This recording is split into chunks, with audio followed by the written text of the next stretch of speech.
The following is a darshan given by His Holiness Jayapataka Swami Maharaj on January 1985 at Maharaj Sevak Farm in Mulberry, Tennessee.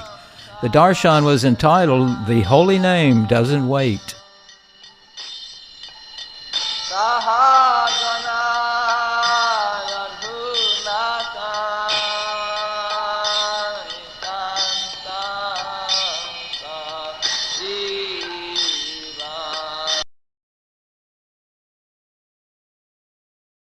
The holy name of the Lord Krishna. The holy name of the Lord Krishna is an attractive picture. It is an attractive picture for many saintly liberated people. For many saintly liberated people.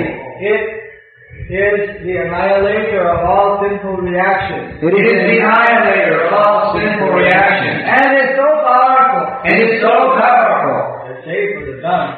It's safe for the dumb. Who cannot chant. Who cannot chant. It is readily available to everyone. It is readily available to everyone. Chanting the holy name does not depend on initiation. Chanting the holy name does not depend on initiation. Highest activities of the Purashacharya regulated principles generally observed before initiation. The chanting the holy name does not depend on initiation, highest activities, or Purashacharya regulated principles generally observed before initiation. The holy name does not wait. Does not wait for all these activities. For all these activities. It is self-sufficient. It is self-sufficient. Report, this verse is found in the Padyavali by Srila Prabhupada.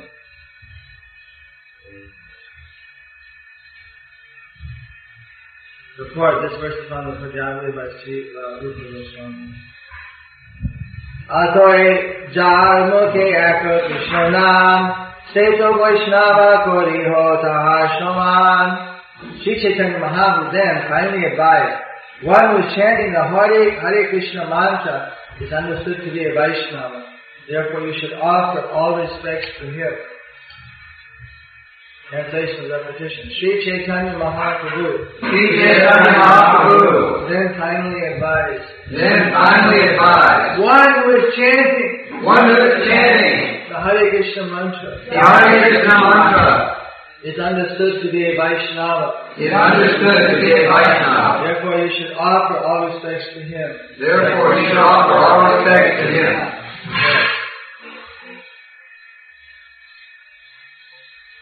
In the Upadeshamrita, Srila Prabhupada states, Krishneti asya manasa dhriyeta dikshasti chit. Advanced devotees should respect the person who has been initiated by a bona fide spiritual master and who is situated on the transcendental platform. Chanting the holy name of the Lord with faith and obeisances and following the instructions of the spiritual master. Srila Bhakti Siddhanta Thakur comments that serving Vaishnavas is most important to householders. Whether a Vaishnava is properly initiated or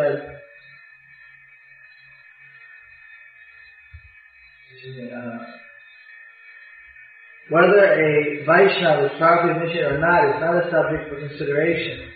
One may be initiated and yet be contaminated by Mayavana philosophy. But a person who chants the holy name of the Lord offenselessly will not be so contaminated. A properly initiated Vaishnava may be imperfect, but one who chants the holy name of the Lord offenselessly is all perfect.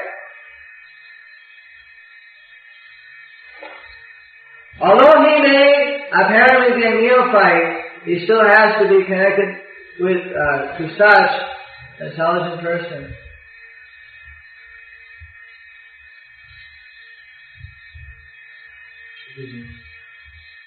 One day the initiated gets contaminated by the Mayavada philosophy, but a person who chants the holy name of the Lord offenselessly will not be so contaminated. A properly initiated Vaishnava may be imperfect, but one who chants the holy name of the Lord offensively is all perfect. Although he may apparently be a neophyte, he is still has to be considered a pure unalloyed Vaishnava. It is the duty of the householder to offer respect to such an unalloyed Vaishnava. This is Sri Chaitanya Mahaprabhu's instruction.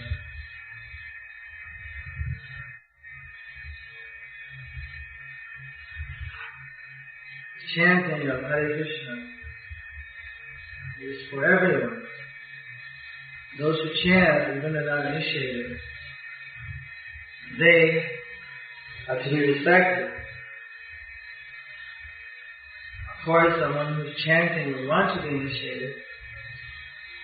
There's no reason not to want to be initiated. If one is qualified, chanting in otherwise. But this is important that we understand the glories of the holy name and the glories of those who chant the holy name. The holy name of Krishna is the controller of the opulence of liberation.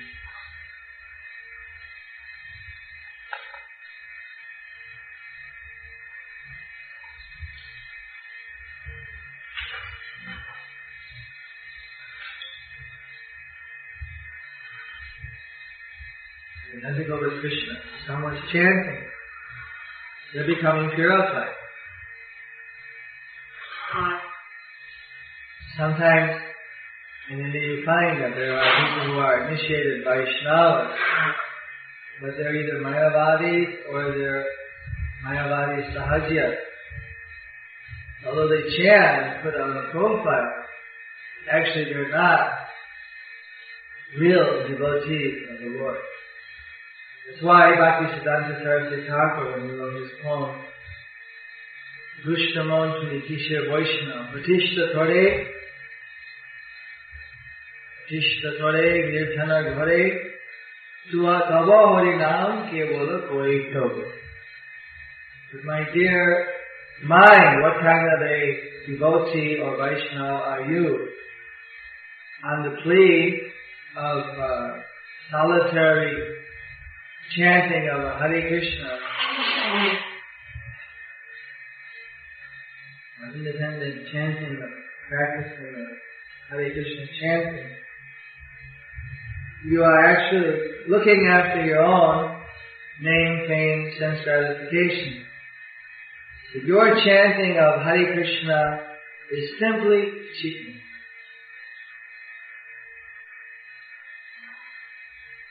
So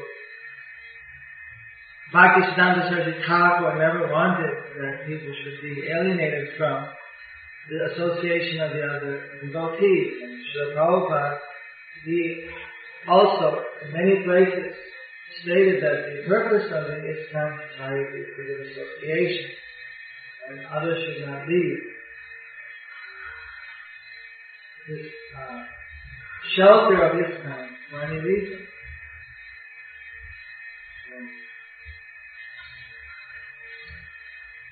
Another thing is when we're preaching, we're to be compassionate. So we see everyone as a potential devotee. And those who chant, if we see them as the neophyte devotees, that will be very auspicious for ourselves and for everyone else.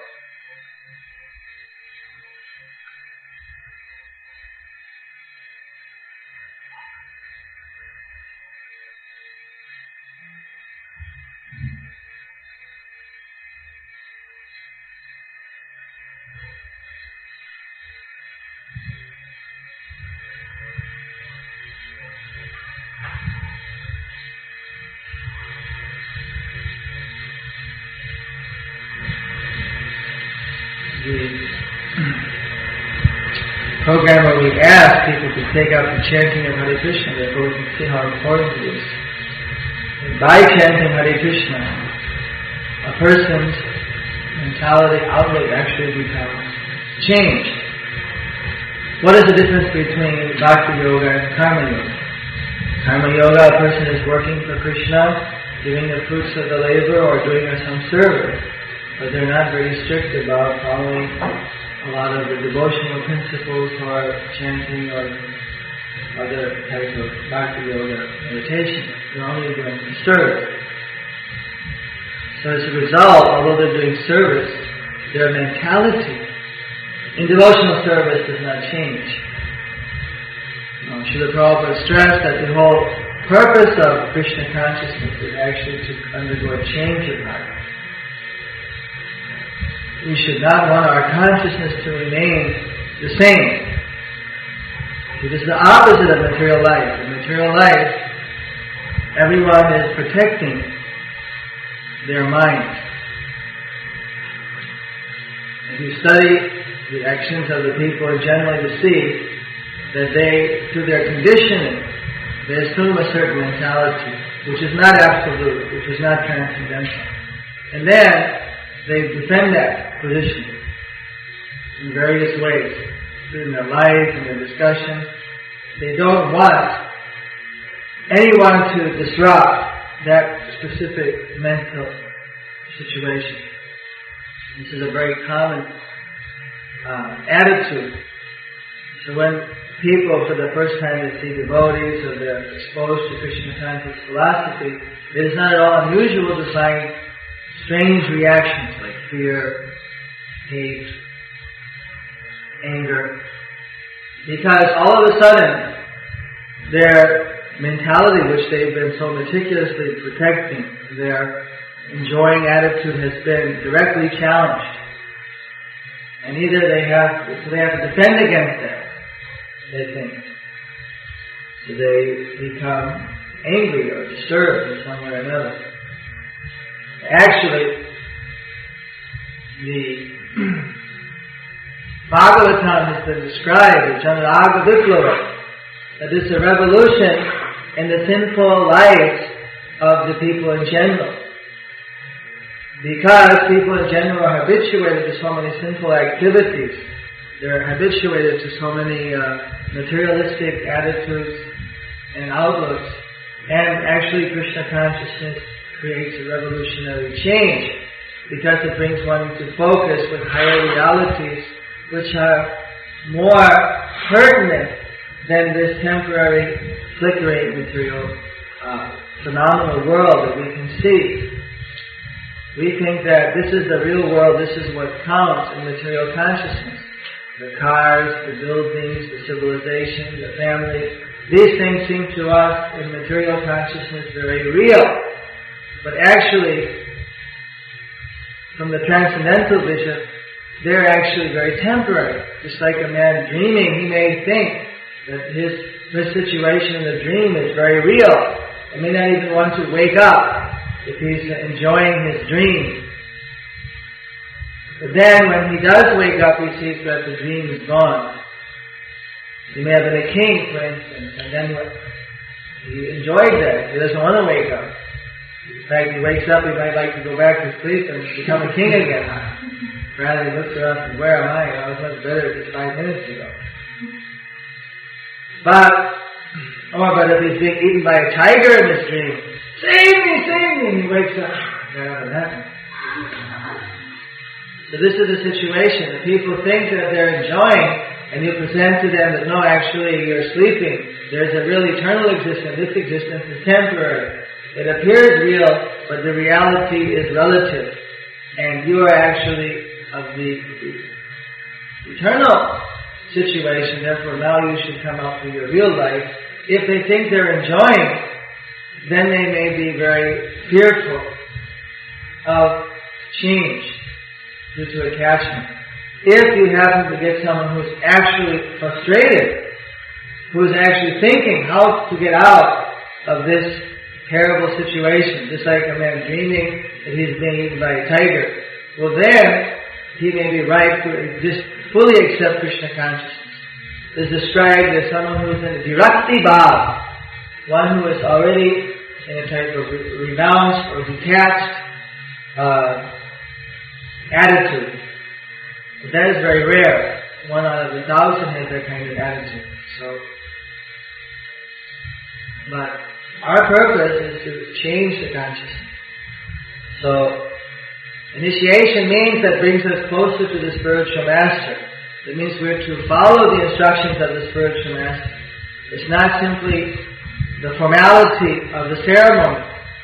But after initiation, one should take up the order of the spiritual master as one's life and soul very seriously.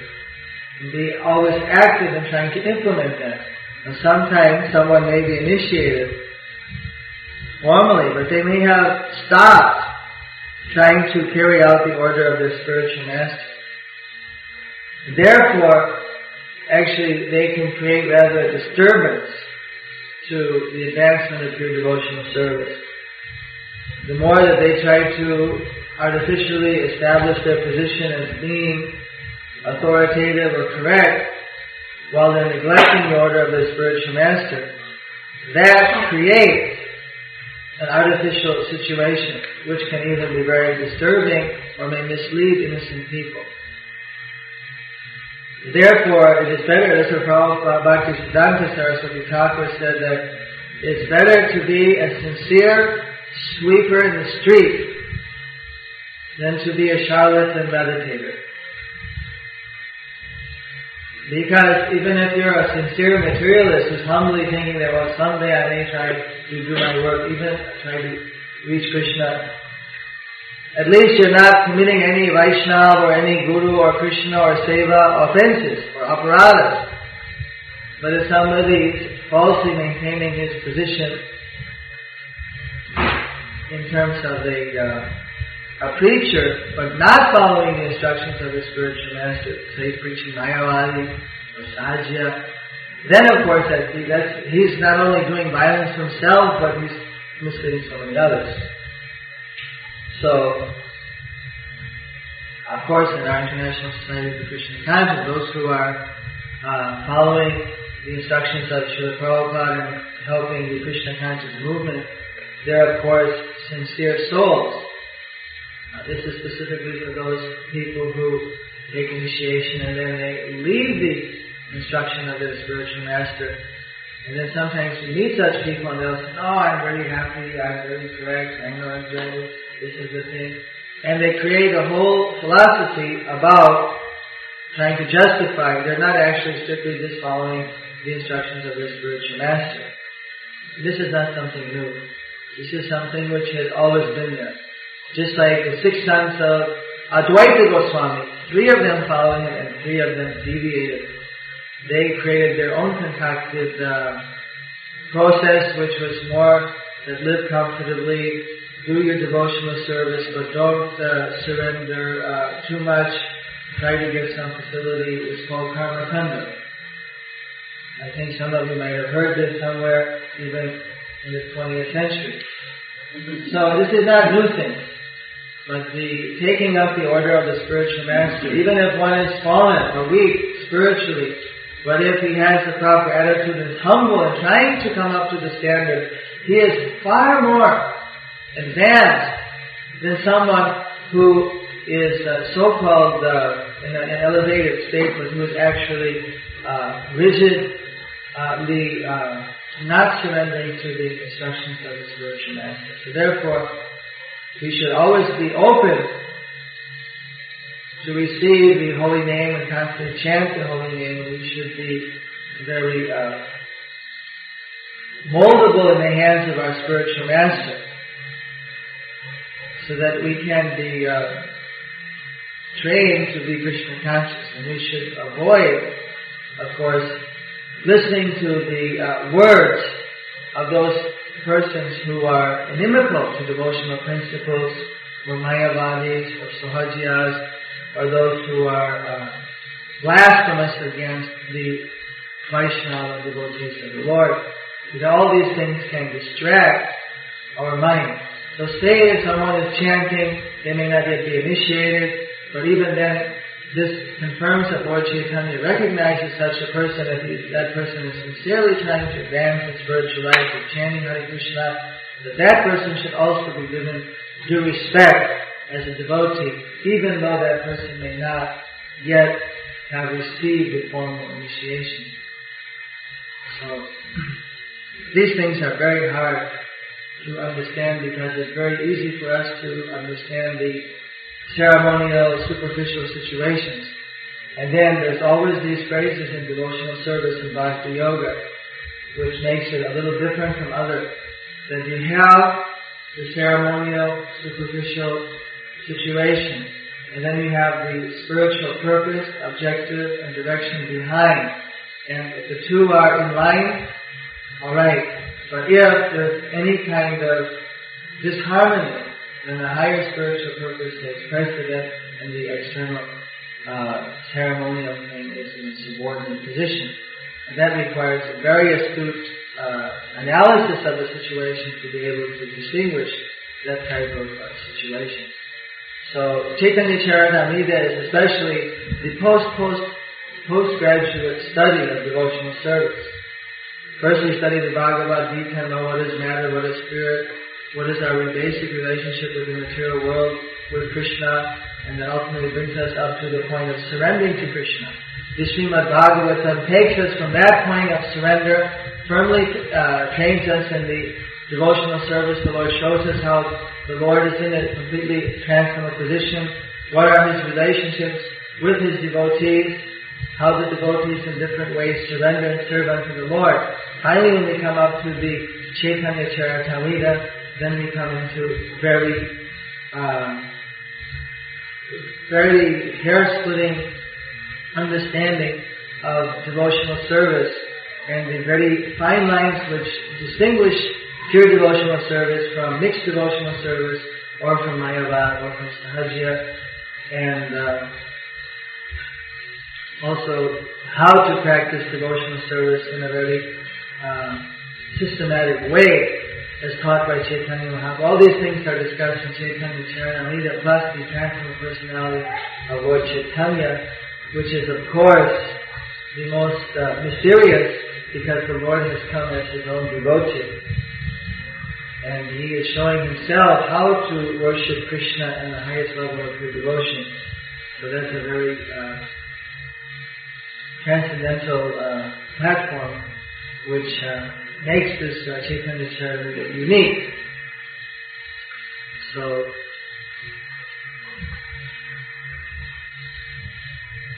it's also an advice to say someone says, well, sometimes in India you find people say, well, give me initiation, I'll start chanting. You see. Well, here it says, no, you can, this is a quote of someone ever maybe. No, you can chant even without depending on initiation, pious activities, purushara, regular principles. Holy name doesn't wait. You should immediately start chanting, and all these other things, they will come in due course. The chanting won't wait. You can immediately start to make advancement. Of course, in the previous verses, Prabhupada did quote many places where he said that unless one does chant and be initiated from a spiritual master, that then one cannot go back to Godhead. There's about 12 or 15 Sanskrit quotes. One cannot get pure devotional service. So then Prabhupada explained that this is because practically all of the Harinam can be chanted by anyone. Anyone who does chant offenselessly should be respected as the pure Vaishnava. That it's very difficult, practically impossible to chant without offense, unless one is initiated in chanting in the mood of serving a devotee of the Lord. That is a very difficult proposition. Therefore, such people, they don't get pure devotional service very easily. So therefore, initiation, although the holy name doesn't require it, if one chants offensively, technically one can achieve all perfection, because Krishna is powerful. He can deliver one directly. But due to our inability or possibility of making mistakes in directly dealing with Krishna, we know that to directly approach Krishna is very difficult, but to approach Him through His devotee is very safe, because the devotee is very easy to please, and thereby Krishna is pleased. But directly chanting or serving Krishna, even in the form of His holy name, if we make a little mistake, then how do we correct that? I know that, for instance, one time a devotee was fell behind in his rounds, And he went to Srila Prabhupada and asked, what should I do? I've fallen behind so many realms. And Prabhupada chastised him a little bit and came over his schedule and then said, alright, so from now on you have a clean slate. Now, whatever is there, and I'm personally taking the responsibility of forgiving you. Now from this time on, you start over. So directly say you're chanting and then with Krishna, how do you get that type of forgiveness or shelter or something like that? Because there may be many mistakes where a spiritual master can forgive one and Krishna would accept that, but that's also a responsibility for the spiritual master. One shouldn't take that type of forgiveness for granted. Krishna would also not appreciate that. It's like these Christians who say, well, Jesus has died for our sins, so bathed in the blood of Jesus, and then we're so fallen we can't do anything to purify ourselves, so now we just have to go out and commit sin and feel bad about it and know that anyway Jesus died for our sins, so it's alright, we do it, so we can't help it to lie, cheat, take principles, have illicit activities, but because anybody who died for us, so it's alright, we bathed in the blood. That type of progress that is very violent. Who think that, alright, so I'm committing a sinful activity and well, Jesus will suffer for me, so it's alright.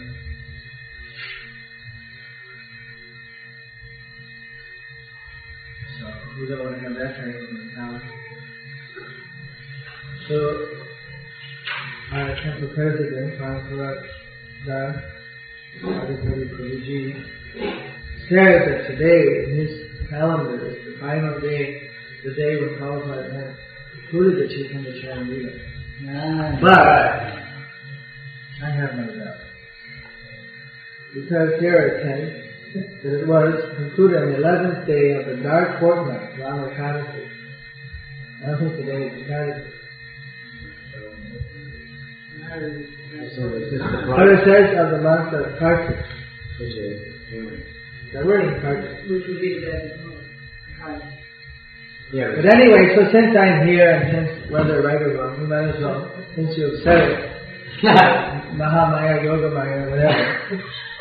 So we might as well read Srila Prabhupada's concluding words. And get any light, spiritual transcendental light there. Concluding words. Today, Maharaj, would you like to read the concluding words?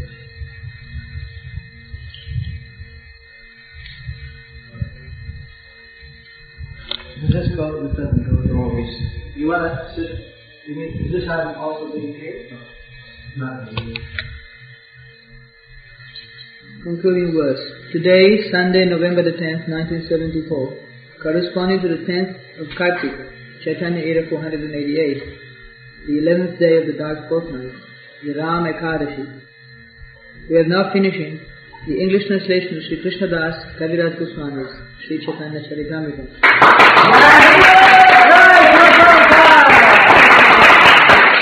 In accordance with the authorized order of His Divine Grace of the Siddhanta Saraswati Thakur Goswami Maharaj, my beloved eternal spiritual master, guide and friend. Although according to material vision, His Divine Grace Srila Bhakti Siddhanta Saraswati Thakur Prabhupada passed away from this Vani continues to exist eternally. Therefore we must take advantage of the Vani, not the physical presence. Bhagavad Gita, for example, is the Vani of Lord Krishna. Although Krishna was personally present 5,000 years ago, and is no longer physically present from the materialistic point of view, Bhagavad Gita continues. In this connection, we may call to memory the time when I was fortunate enough to meet His Divine Grace Srila Prabhupada sometime in the year 1922. Srila Prabhupada had come to Calcutta from Sridham Mayapur to start the missionary activities of the Gaudiya Math. He was sitting in a house at Ultadanga when, through the inducement of an intimate friend, the late Sriman Narendranath Mullik, I had the opportunity to meet His Divine Grace for the first time. I do not remember the actual date of the meeting, But at that time, I was one of the managers of Dr. Bose's laboratories in Calcutta. I was a newly married young man, addicted to Gandhi's movement and dressed in khadi. Fortunately, even at the first meeting, His Divine Grace advised me to preach the cult of Sri Chaitanya Mahaprabhu in English in the Western countries. Because at that time, I was a complete nationalist, a follower of Mahatma Gandhi. I submitted to His Divine Grace that unless our country were freed from foreign subjugation, no one would hear the message of Sri Chaitanya Mahaprabhu seriously. Of course, we had some argument on the subject, but at last I was defeated and convinced that Sri Chaitanya Mahaprabhu's message is the only panacea for suffering humanity. I was also convinced that the message of Sri Chaitanya Mahaprabhu was then in the hands of a very expert devotee, and that surely the message of Sri Chaitanya Mahaprabhu would spread all over the world. I could not, however, immediately take up his instructions to preach. But I took his words very seriously and was always thinking of how to execute his order, although I was quite unfit to do so.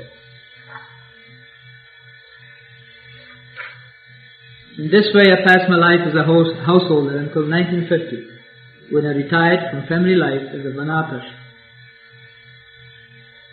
With no companion, I loitered here and there until 1958, when I took sannyas. Then I was completely ready to discharge the order of my spiritual master. Previously, in 1936, just before His Divine Grace passed away at Jagannath Puri, I wrote him a letter asking what I could do to serve him.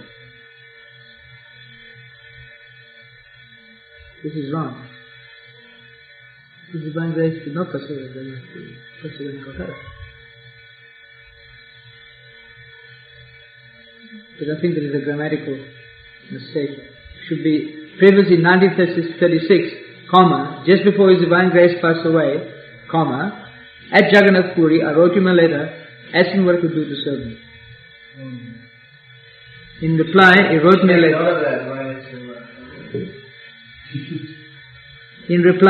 letter dated 13th of December 1936, ordering me in the same way to preach in English the cult of Sri Chaitanya Mahaprabhu, as I had heard from him.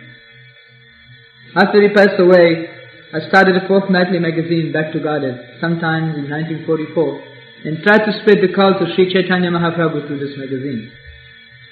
After I took sannyas, a well-wishing friend suggested that I write books instead of magazines. Magazines, he said, might be thrown away, but books remain perpetually. Then I attempted to write Srimad Bhagavatam. Before that, when I was a householder, I had written on Srimad Bhagavad Gita and had completed about 1100 pages, but somehow or other, the manuscript was stolen. In any case, when I published Srimad Bhagavatam, first canto, in 3 volumes in India, I thought of going to the USA. By the mercy of His Divine Grace, I was able to come to New York on September the 17th, 1965. Since then, I have translated many books, including Srimad Bhagavatam, Bhakti Rasamrita Sindhu, Bhakti Rasamrita Sindhu, Teachings of Lord Chaitanya, a summary, and many others. In the meantime, I was induced to translate Sri Chaitanya Charitamrita and publish it in an elaborate version. In his leisure time, in later life, His Divine Grace, Bhaktisiddhanta Saraswati Thakur, would simply read Chaitanya Charitamrita. It was his favorite book. He used to say that there would be a time when foreigners would learn the Bengali language to read Chaitanya Charitamrita. The work on this translation began about 18 months ago. Now, by the grace of Sri Chaitanya Mahaprabhu and His Divine Grace, Bhaktisiddhanta Saraswati Thakur, it is finished. In this connection, I have to thank my American disciples, especially Sriman Pradyumna Das Adhikari, Sriman Nitai Das Adhikari, Srimad Jayadvaita Das Brahmachari, and many other boys and girls who are sincerely helping me in writing, editing, and publishing all these literatures. I think that His Divine Grace, Srila Bhaktisiddhanta Saraswati Thakur, is always seeing my activities and guiding me within my heart by His words. As it is said in Srimad Bhagavatam, Tene Brahma Rida Ya Adi Kavaye, spiritual inspiration comes from within the heart, wherein the Supreme Personality of Godhead in His Paramatma feature is always sitting with all His devotees and associates. It is to be admitted that whatever translation work I have done is through the inspiration of my spiritual master, because personally I do not think myself a very learned scholar, but I have full faith in the service of my spiritual master, His Divine Grace, Srila Bhaktisiddhanta Saraswati Thakur. If there is any credit to my activities of translating, it is all due to His Divine Grace.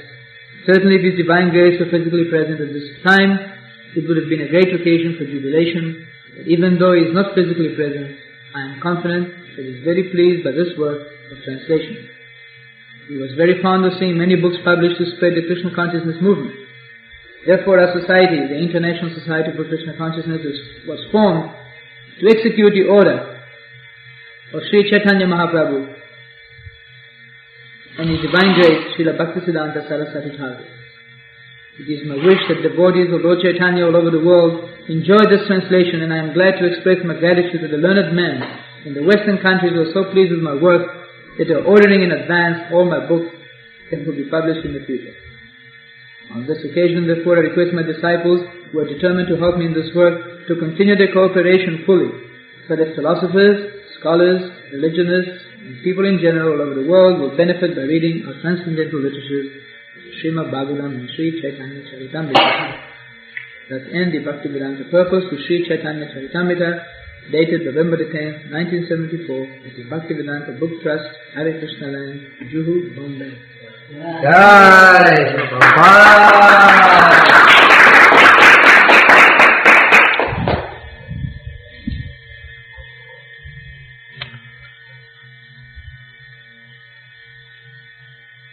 Anyone?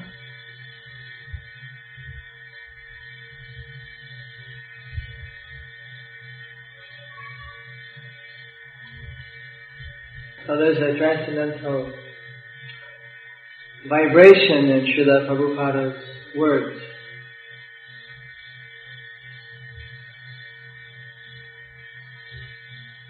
Which has an effect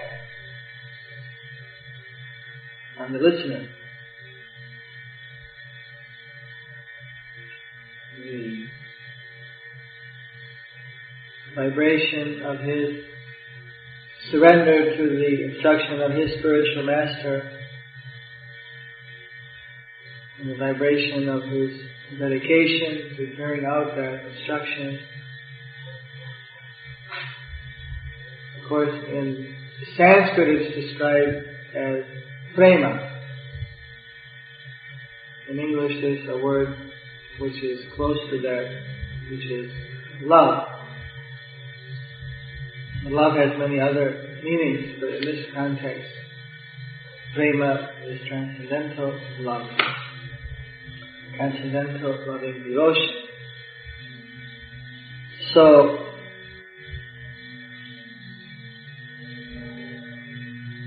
words are not actually adequate to express. When we hear, however, Srila Prabhupada's words, the vibration which can be felt in the heart, that is something which is beyond time and space, and which non-devotees would not be able to perceive.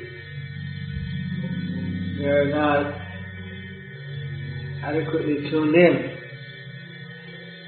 They may be able to experience something, but the more that we advance Krishna consciousness, the more sublime and profound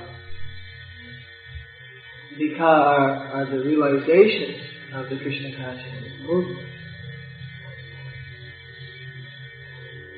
And this way we should train ourselves to go deeper and deeper into the process of Krishna consciousness, very fervently engaging in our service, enthusiastically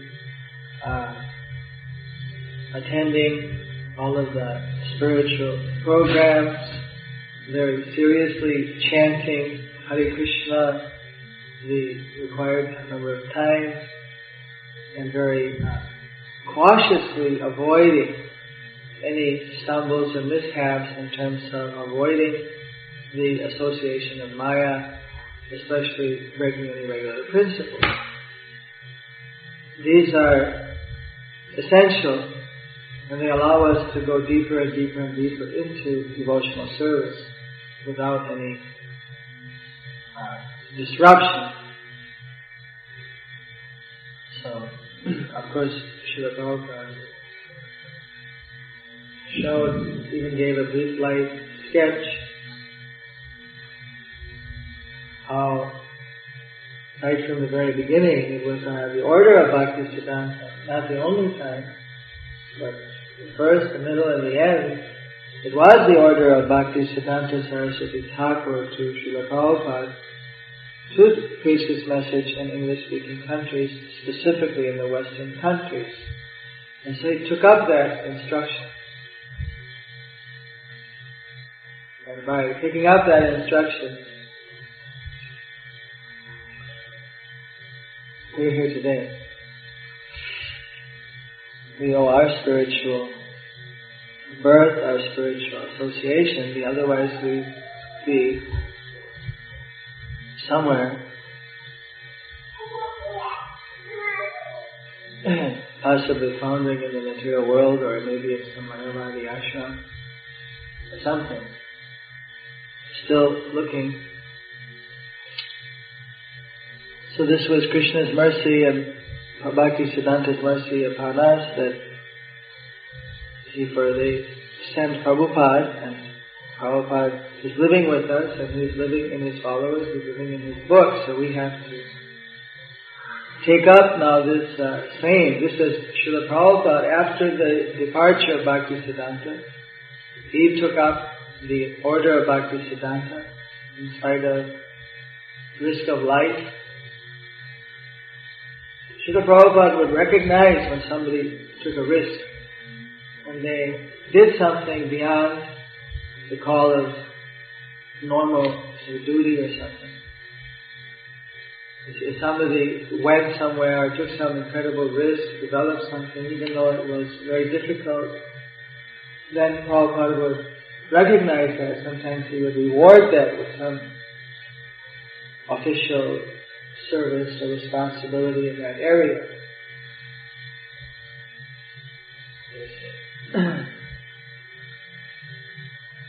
Prabhupada used to, because just as Bhaktisiddhanta Saraswati Thakur and Krishna, we can see that because Prabhupada took that risk for them, well, he was rewarded with the mercy of being able to establish Krishna consciousness all over the world. Therefore, we should recognize Srila Prabhupada as the Acharya for the entire Sampradaya of this contemporary age. So, Prabhupada used the example that sometimes, because you see that sometimes an envious person might say, well, anyone could have done that. It was just a question whoever went first. Actually, the people in the West were dying for spiritual life, you see. So this is like sometimes someone in India might get this type of an idea. Of course, the people in the West are not exactly losing sleep over spiritual life. Somebody who preaches here can see that it's very difficult to convince someone that they're not the body.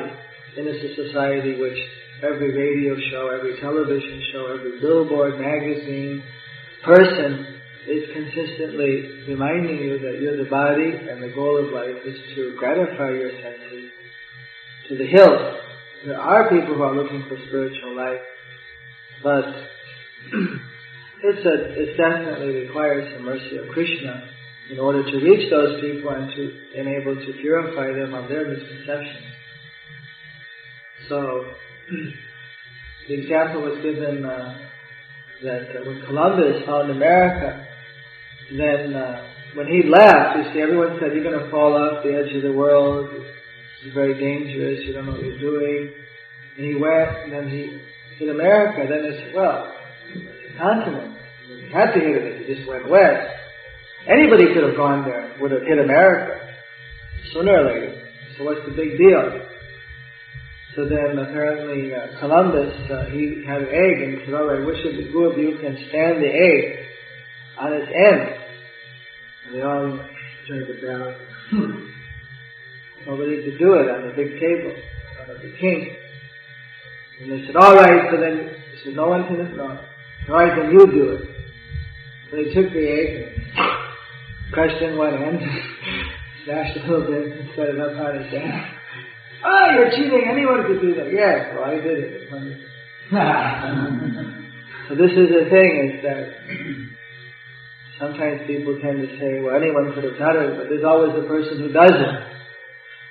And that's not an ordinary thing. That's something extraordinary. So anyway, Prabhupada is not only an extraordinary person, but he's a transcendental person. And he's given that transcendental mercy to us. There are so many new pioneers, so many new frontiers of Krishna consciousness which are yet to be explored, which are yet to be established, which he has already given instructions, just like he has written a letter when he was in Hyderabad, and we got the Hyderabad farm given to us. He wrote a letter to, I believe it was to Balavancha Prabhu, about the Murari Sevak project. I think also in the same letter he did mention New Talawa, asking that they develop Murari Sevak along that type of village line, which he was at that time thoroughly absorbed in the Mayapur, in the Hyderabad project. Prabhupada has told us to all cooperate together to fulfill his instructions for establishing Varnashram all over the world, distributing his books, building Mayapur, so many different things, spreading Krishna consciousness. So this was his biggest request, is that he wanted his disciples and followers to cooperate with each other for realizing his vision of Krishna consciousness, the world, and the people who are saved from the material world and sent back to the eternal Krishna conscious world in the spiritual sky. Jai Srila Prabhupada ki Jai, Sarita Amrita ki Jai, Jai Gaura Chandra ki Jai, Ram Mahanyanya ki Jai, Sangaveta Bhakta Vrinda ki Jai, Bhakti Mandi.